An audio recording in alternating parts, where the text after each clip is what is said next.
ನಮಸ್ಕಾರ ಸ್ನೇಹಿತರೆ, ಎಜು ಮಂಜರಿಗೆ ಸ್ವಾಗತ. ನೋಡಿ, ಈ ಒಂದು ನಿಮ್ಮ ಹತ್ರ ಆಧಾರ್ ಕಾರ್ಡ್ ಇದ್ದರೆ ಸೆಪ್ಟೆಂಬರ್ 14ರ ಒಳಗಾಗಿ ಒಂದು ಆಧಾರ್ ಕಾರ್ಡ್ಗೆ ಸಂಬಂಧಿಸಿದಂತೆ ನಿಯಮವನ್ನು ಪಾಲಿಸಬೇಕಾಗ್ತದೆ. ಅದೇ ರೀತಿಯಾಗಿ ಸೆಪ್ಟೆಂಬರ್ 14ರ ಒಳಗಾಗಿ ಈ ಒಂದು ಕೆಲಸವನ್ನು ನೀವು ಮಾಡಲೇಬೇಕಾಗ್ತದೆ. ಇಲ್ಲಾಂದರೆ ನಿಮಗೆ ದಂಡ ದೊಡ್ಡ ರೀತಿಯಲ್ಲಿ ಬೀಳ್ತದೆ. ಆದ್ದರಿಂದ ಈ ಒಂದು ನಿಯಮ ಅಥವಾ ಈ ಒಂದು ಸೆಪ್ಟೆಂಬರ್ 14ರ ಒಳಗಾಗಿ ಏನು ಮಾಡಿಸಬೇಕು ಮತ್ತು ಯಾವುದೆಲ್ಲ ನಾವು ನಿಯಮಗಳನ್ನು ಪಾಲಿಸಬೇಕು ಅಂತ ಎಲ್ಲ ಮಾಹಿತಿಯನ್ನು ತಿಳಿದುಕೊಳ್ಳೋಣ. ಅದಕ್ಕಿಂತ ಮೊದಲು ನಮ್ಮ ಎಜು ಮಂಜರಿ ಯೂಟ್ಯೂಬ್ ಚಾನಲನ್ನು ಸಬ್ಸ್ಕ್ರೈಬ್ ಮಾಡಿ ಹಾಗೂ ಶೇರ್ ಮಾಡಿ. ನೋಡಿ, ಈ ಒಂದು ಸರ್ಕಾರಿ ಯೋಜನೆಗಳು ಅಥವಾ ಸರ್ಕಾರದ ಇತರ ಕೆಲಸಗಳಿಗಾಗಿ ಆಧಾರ್ ಕಾರ್ಡ್ ಒಂದು ಮುಖ್ಯ ದಾಖಲೆಯಾಗಿ ಒಂದು ಪ್ರಭಾವ ಬೀರಿದೆ. ನೋಡಿ, ಈ ಒಂದು ಆಧಾರ್ ಕಾರ್ಡ್ ಪ್ರತಿಯೊಬ್ಬರಲ್ಲಿಯೂ ಇದ್ದೇ ಇರ್ತದೆ. ಈ ಒಂದು ಆಧಾರ್ ಕಾರ್ಡ್ನಿಂದ ಏನು ಮಾಡಬೇಕು ಮತ್ತು ಈ ಒಂದು ಕೆಲಸವನ್ನು ಮಾಡಲಿಲ್ಲ ಅಂದರೆ ದಂಡ ಖಂಡಿತವಾಗಿ ಬೀಳ್ತದೆ. ಅದು ಸೆಪ್ಟೆಂಬರ್ 14ರ ಒಳಗಾಗಿ ನಾವು ಈ ಒಂದು ಕೆಲಸವನ್ನು ಮಾಡಲೇಬೇಕಾಗಿರ್ತದೆ. ನೋಡಿ, ಈ ಒಂದು ಆಧಾರ್ ಕಾರ್ಡಿಗೆ ಸಂಬಂಧಿಸಿದಂತೆ ಏನು ಮಾಡಬೇಕು ಮತ್ತು ಈ ಒಂದು ನಿಯಮ ಯಾವ ರೀತಿ ಪಾಲಿಸಬೇಕು ಅಂತ ನೋಡೋದಾದರೆ, ಮೊದಲು ಆಧಾರ್ ಕಾರ್ಡ್ ನೀವು ಅಪ್ಡೇಟ್ ಮಾಡಿಸ್ಕೊಳ್ಬೇಕಾಗ್ತದೆ. ನೋಡಿ, ಅತಿ ಮುಖ್ಯವಾಗಿ ನೀವು ಈ ಒಂದು ಕಡಿಮೆ ಸಮಯದಲ್ಲಿ ಆಧಾರ್ ಕಾರ್ಡ್ ಅತಿ ಮುಖ್ಯವಾಗಿ ಅಪ್ಡೇಟ್ ಮಾಡಿಸ್ಕೊಳ್ಬೇಕಾಗ್ತದೆ. ನೋಡಿ, ಈ ಒಂದು ಯೋಜನೆಗಳಿಗೆ ಸಂಬಂಧಪಟ್ಟಂತೆ ಮತ್ತು ಇನ್ನಿತರ ಬೇರೆ ಸರ್ಕಾರಿ ಕೆಲಸಗಳಿಗೆ ಸಂಬಂಧಪಟ್ಟಂತೆ ಅಥವಾ ಬೇರೆ ಬೇರೆ ವಿವಿಧ ಯೋಜನೆ ಒಂದು ಕೆಲಸಗಳಿಗೆ ಈ ಒಂದು ಆಧಾರ್ ಕಾರ್ಡ್ ಅಪ್ಡೇಟ್ ಅತಿ ಮುಖ್ಯವಾಗಿದೆ. ಆದ್ದರಿಂದ ಸರ್ಕಾರವೇ ಒಂದು ಕಡ್ಡಾಯ ಘೋಷಣೆಯನ್ನು ಹೊರಡಿಸಿದೆ. ಎಲ್ಲ ಜನರು ಕಡ್ಡಾಯವಾಗಿ ಸೆಪ್ಟೆಂಬರ್ 14ರ ಒಳಗಾಗಿ ನಿಮ್ಮ ಒಂದು ಆಧಾರ್ ಕಾರ್ಡ್ ಏನಿರ್ತದೆ ಅದನ್ನು ಅಪ್ಡೇಟ್ ಮಾಡಿಸ್ಬೇಕಂತೇಳಿ ಒಂದು ಘೋಷಣೆಯನ್ನು ಮಾಡಿದೆ. ಈ ಒಂದು ಏನು ಪ್ರತಿಯೊಬ್ಬರಲ್ಲಿ ಆಧಾರ್ ಕಾರ್ಡ್ ಇರ್ತದೆ, ನಿಮ್ಮ ಒಂದು ಆಧಾರ್ ಕಾರ್ಡನ್ನು ಮಾಡಿಸಿ 10ರಿಂದ 12, 14 ವರ್ಷಗಳವರೆಗೆ ಆಗ್ತಾ ಬಂತು. ಆದ್ದರಿಂದ ನಿಮ್ಮ ಒಂದು ಆಧಾರ್ ಕಾರ್ಡ್ನಲ್ಲಿರುವ ಫೋಟೋ ಅಥವಾ ಇನ್ನಿತರ ಬೇರೆ ಕಡೆ ಹೋಗಿದ್ದರೆ ಅಲ್ಲಿ ಒಂದು ವಿಳಾಸ ಮತ್ತು ಈ ಒಂದು ಹೆಸರು ಬದಲಾವಣೆ ಆಗಿರ್ಬೋದು ಮತ್ತು ನಿಮ್ಮ ಒಂದು ಫೋನ್ ನಂಬರ್ ಆಗಿರ್ಬೋದು, ಈ ಥರ ಎಲ್ಲ ಒಂದು ಅಪ್ಡೇಟನ್ನು ನೀವು ಆಧಾರ್ ಕಾರ್ಡ್ನಲ್ಲಿ ಮಾಡಬೇಕಾಗ್ತದೆ. ಏನು ಫೋಟೋ ತುಂಬ ಹಳೆಯದು ಕೊಟ್ಟಿರ್ತಾರೆ, ಹಳೆಯದು ಆ ಒಂದು ಆಧಾರ್ ಕಾರ್ಡ್ ಮಾಡುವಾಗ ಹಳೆಯ ಫೋಟೋ ಇರ್ತದೆ, ಅದನ್ನು ಹೊಸದಾಗಿ ಕೊಡಬೇಕಾಗ್ತದೆ. ನಿಮ್ಮ ಒಂದು ಹತ್ತಿರದ ಏನು CSC ಸೆಂಟರ್ಗಳಲ್ಲಾಗಿರ್ಬೋದು ಅಥವಾ ಗ್ರಾಮವನ್ನು ಅಥವಾ ಕರ್ನಾಟಕವನ್ನು ಮತ್ತು ನಾಡ ಕಚೇರಿಗಳಲ್ಲಿ ಏನು ಒಂದು ಆಧಾರ್ ಕಾರ್ಡ್ಗೆ ಸಂಬಂಧಿಸಿದಂತೆ ನಿಮ್ಮ ಒಂದು ತಾಲೂಕುಗಳಲ್ಲಿ ಮಾಡ್ತಾರೆ ಅಥವಾ ಊರಿನಲ್ಲೇ ಮಾಡ್ತಾರೆ, ಅಲ್ಲಿ ಹೋಗಿ ನೀವು ಆಧಾರ್ ಕಾರ್ಡನ್ನು ಅಪ್ಡೇಟ್ ಮಾಡಿಸ್ಕೊಳ್ಬೋದು.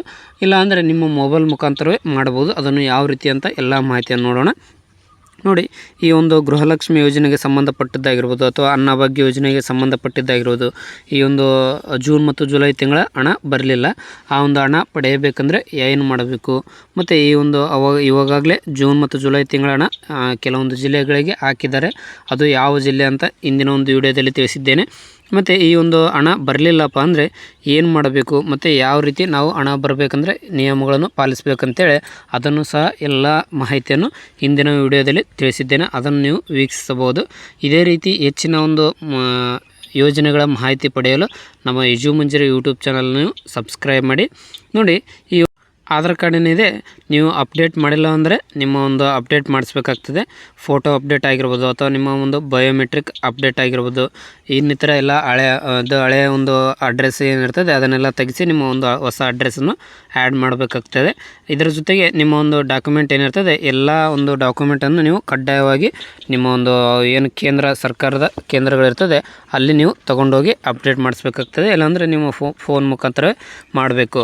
ನೋಡಿ, ಈ ಒಂದು ಆಧಾರ್ ಕಾರ್ಡ್ ಮಾಡಲು ಈ ಒಂದು ಸೆಪ್ಟೆಂಬರ್ 14 ಏನಿದೆ ಇದೇ ಕೊನೆಯ ದಿನ ಅಂತೇಳಿ ಯಾಕೆ ಹೇಳ್ತಿದ್ದಾರಪ್ಪ ಅಂದರೆ, ನೋಡಿ ಸ್ನೇಹಿತರೆ, ಈ ಒಂದು ಆಧಾರ್ ಕಾರ್ಡ್ ಏನಿದೆ ಜನರು ತಮಗೆ ಒಂದು ಡಾಕ್ಯುಮೆಂಟ್ ಮೂಲಕ ಅಥವಾ ಅಪ್ಡೇಟ್ ಮೂಲಕ ಇದನ್ನು ಬೇರೆ ಬೇರೆ ಒಂದು ಕೆಲಸ ಕಾರ್ಯಗಳಿಗೆ ಬಳಸುತ್ತಿದ್ದಾರೆ.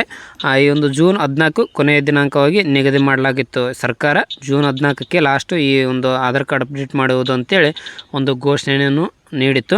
ಆದರೆ ಕೆಲವೊಂದು ತಾಂತ್ರಿಕ ದೋಷಗಳಿಂದ ಇದನ್ನು ಸೆಪ್ಟೆಂಬರ್ 14ಕ್ಕೆ ಮುಂದೂಡಲಾಗಿದೆ ಅಂತೇಳಿ ಸರ್ಕಾರವೇ ಖುದ್ದಾಗಿ ಹೇಳಿದೆ.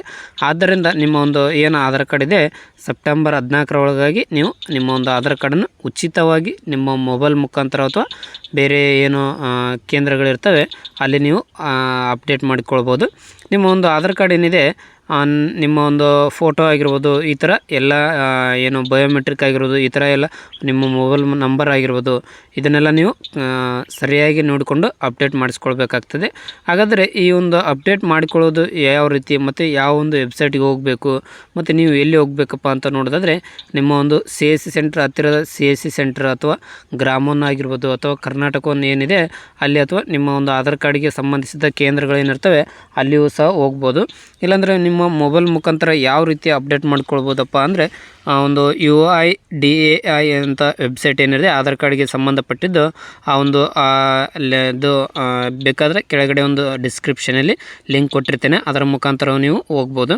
ಈ ಒಂದು ಲಿಂಕ್ ಏನು UIDAIಗೆ ಹೋದರೆ ನೀವು ಆಧಾರ್ ಕಾರ್ಡ್ ಒಂದು ವೆಬ್ಸೈಟ್ಗೆ ಹೋಗ್ತೀರಾ.